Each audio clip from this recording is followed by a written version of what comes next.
To Sanmarga classes. 5ನೇ ಪ್ರಶ್ನೆ, ಗಜಭೇಂಟೆಕಾರ ಎಂಬ ಬಿರುದು ಪಡೆದಿದ್ದ ವಿಜಯನಗರದ ಅರಸ ಯಾರು ಅಂತ ಕೇಳ್ತಾ ಇದ್ದಾರೆ. ಸೊ ಇದು ವಿಜಯನಗರ ಸಾಮ್ರಾಜ್ಯ ಮತ್ತು ಬಹುಮನಿ ಸಾಮ್ರಾಜ್ಯ ಎಂಬಂತಹ ಪಾಠದ 5ನೇ ಪ್ರಶ್ನೆ. ಓಕೆ, ಆಪ್ಷನ್ಸ್ ನೋಡೋಣ. Option A Bukkaraya, option B 2ನೇ ಹರಿಹರ, ಆಪ್ಷನ್ ಸಿ 2ನೇ ದೇವರಾಯ, ಆಪ್ಷನ್ ಡಿ ಹರಿಹರ. ಸರಿಯಾದ ಉತ್ತರ ಬಂದ್ಬಿಟ್ಟು 2ನೇ ದೇವರಾಯ. ಈತನನ್ನ ಪ್ರೌಢ ದೇವರಾಯ ಅಂತ ಕೂಡ ಕರೀತಾರೆ. ಓಕೆ, ಪ್ರೌಢ. ಈತನ ಇನ್ನೊಂದು ಹೆಸರು ಪ್ರೌಢ ದೇವರಾಯ. ಈತನು ಗಜಭೇಂಟೆಕಾರ ಎಂಬ ಬಿರುದನ್ನ ಪಡೆದಿದ್ದನು.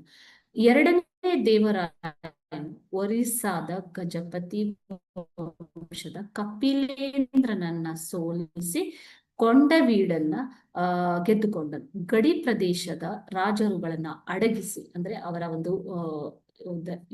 ಒಂದು ಆಳ್ವಿಕೆಯನ್ನ ಅಡಗಿಸಿ ಈಶಾನ್ಯ ಗಡಿಯನ್ನು ಕೃಷ್ಣಾ ನದಿಯವರೆಗೂ ವಿಸ್ತರಿಸಿದನು.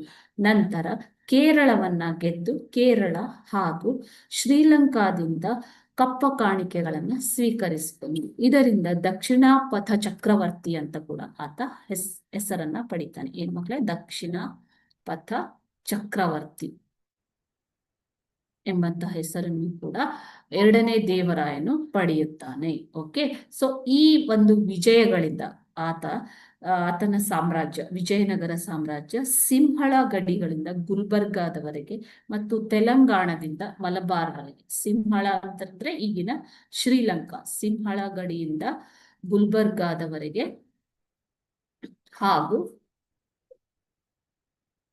ತೆಲಂಗಾಣದಿಂದ ಮಲಬಾರ್ ವರೆಗೆ ವಿಸ್ತರಣೆ ಆಯಿತು. ವಿಜಯನಗರ ಸಾಮ್ರಾಜ್ಯ ವಿಸ್ತರಣೆ ಯಾರ ಕಾಲದಲ್ಲಿ? 2ನೇ ದೇವರಾಯನ ಕಾಲದಲ್ಲಿ ಆಯಿತು. ಓಕೆ, ಸೊ 2ನೇ ದೇವರಾಯನು ಗಜಭೇಂಟೆಕಾರ ಎಂಬಂತಹ ಬಿರುದನ್ನ ಪಡೆದಿದ್ದ ವಿಜಯನಗರದ ಅರಸ. Thank you.